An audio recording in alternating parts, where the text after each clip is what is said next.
पेड़ पर एक घोंसले में चिड़िया और चिड़ा रहा करते थे। एक बार चिड़िया बीमारी के कारण या किसी अन्य कारण से मर गई और उसने 2-3 खोज के बाद देखा कि जो घोंसले में चिड़ा रह गया था वो एक नई चिड़िया अपने घोंसले में ले आया। जमाने की कहावत है और सत्य भी है कि शौक में ना तो शौक बर्दाश्त होती है और ना ही शौक के बच्चे। जब दूसरी चिड़िया घोंसले में आई तो आते ही उसने पहली चिड़िया के दोनों बच्चों को मार डाला।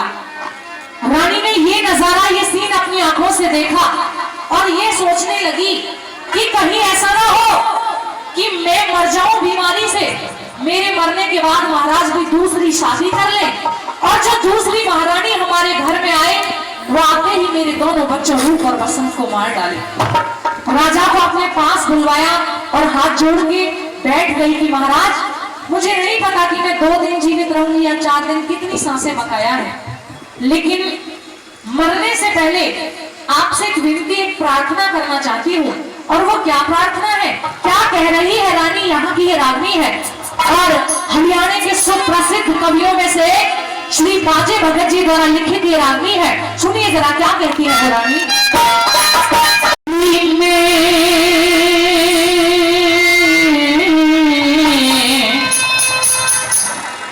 हाथ जोड़ के गहरी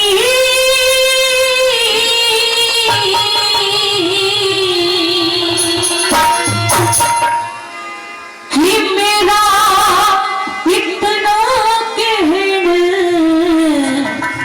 हो गई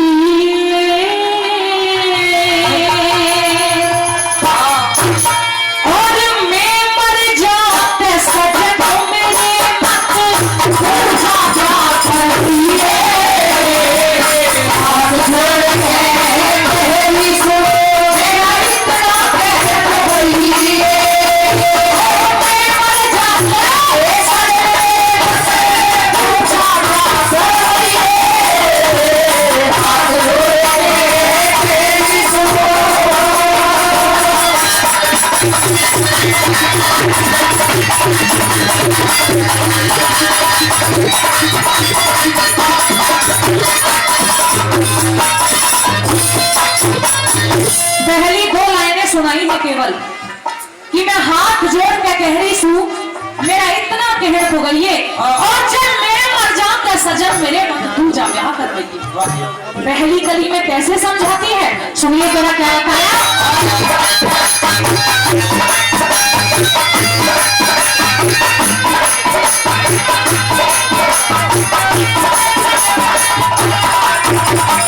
आगे बढ़े बढ़े बढ़ा करे से, बढ़े बढ़े बढ़ा करे से, जिसकी धुन छुपी पिया मानस करियो लाख जतन कर कोने लागे भूखी पिया। बात धर्म की गहरी सुन ना मेरी वाणी छोड़ पिया।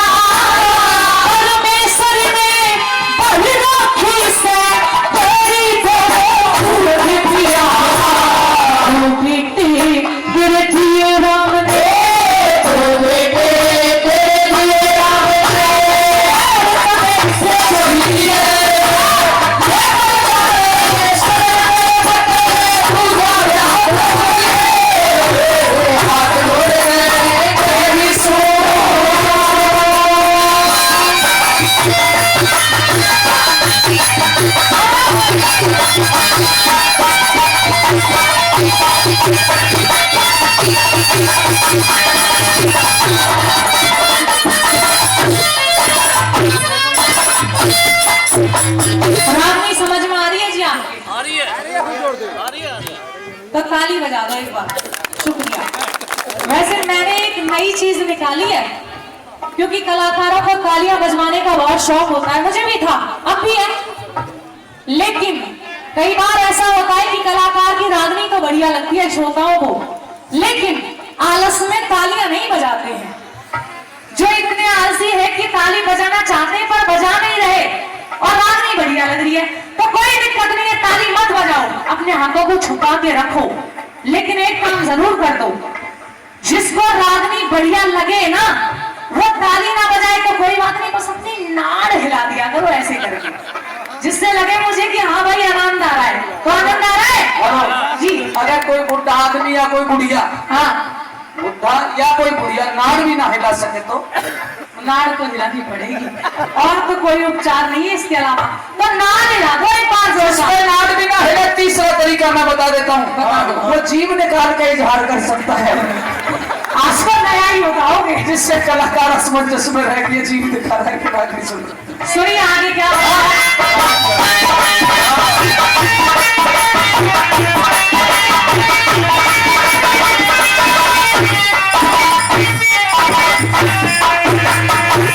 सारे स्वाद देख लिए करके, तने सारे स्वाद देख लिए करके, आंखें भोग नहीं है वेद शास्त्र जाननिया, तू मूर्ख लोग नहीं से।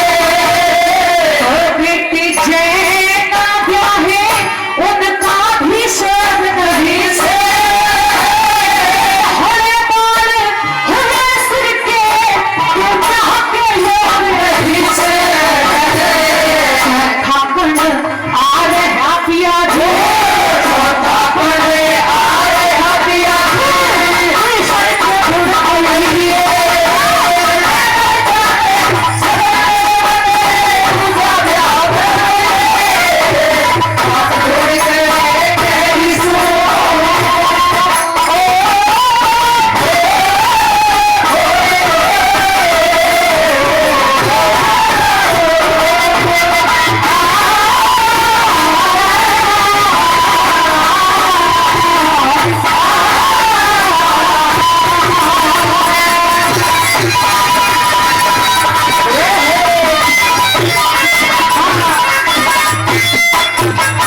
महाराज आप कोई आम आदमी नहीं है, राजा है बहुत बड़े, और कोई अज्ञानी भी नहीं है, वेद शास्त्रों का ज्ञान भी है आपको।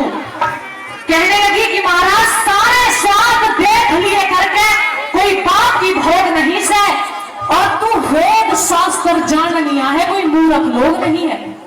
कहने लगी कि जब दो बेटे ना ब्याहे उनका भी शोक नहीं है, और तेरे धौले बाल हुए सिर के तू ब्याह के योग नहीं है। बुढ़ापे में तेरे बाल भी धौले हो गए महाराज। अगर इस उम्र में तुमने दूसरी शादी करी तो ये जमाना थूकेगा तेरे ऊपर, और तीसरी कली में क्या समझाते हैं सुनिए। इसीलिए आज के कलाकार गाना बना रहे हैं। क्या? गौरव जी, उमर लकोरिया मर जाना दाढ़ी में खाइए। आपको कहां से ऐसी बातें सोचती है?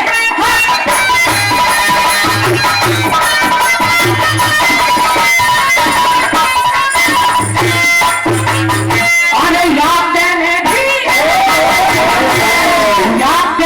भी जाओ वीर बिन बिल्कुल घर खाली हो। तू जीरानी यादेगा तेरे पेटों में खाली हो जा। लड़का उड़ता ख्याल रहेगा, हवा निराली हो जा। खूब है तुमने जानी स्त्री मुश्किल प्यारी हो जा। शादी का मेरे पिया दे, शादी का मेरे पिया दे, खुशी सताई है।